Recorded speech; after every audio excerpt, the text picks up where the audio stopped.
तर आमच्याशिवाय सत्ता स्थापन होऊ शकत नाही असं बच्चू कडू म्हणाले।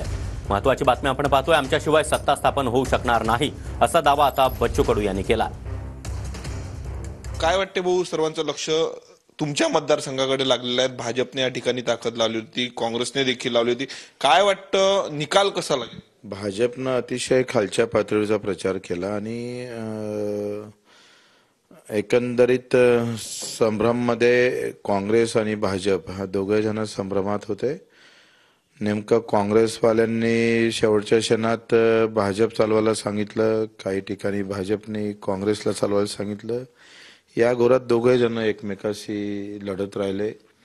त्यांच्या डोक्यात फक्त बच्चू कडूला पाळणं होतं, निवडून येणं हा त्यांचा विषयच नव्हता आणि त्याच्यामुळे आमची जीत पक्की आहे। महाराष्ट्रात आता निवडणुका झालेल्या आहेत, एक्झिट पोल येत आहेत, काटेकी टक्कर महाविकास आघाडी आणि महायुतीमध्ये दाखवते, परंतु त्यामध्ये अपक्षांकडे देखील कल मोठ्या प्रमाणावर दिसतो। सत्ता स्थापनेमध्ये अपक्षांचा मोठा वाटा असणार आहे। सत्ताच आम्ही स्थापन करणार आहोत, त्याच्यानं हे सूर्यप्रकाशा एवढं सत्य आहे का सत्ता आम्ही स्थापन करू, बाकीच्यांना पाठिंबा द्यावा लागेल।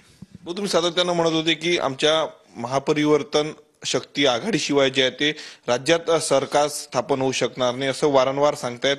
कसं पाहताय आकड्यांकडे? आता चित्र तुम्हाला स्पष्ट दिसत आहे, कोणाची सत्ता येईल एवढी आकडेवारी जुळत नाही आणि आमच्याशिवाय सत्ता स्थापन होऊ शकत नाही। कॅमेरामन अनिकेत दहातोंडेसह मी स्वप्नील उमाप, TV9 मराठी, अमरावती।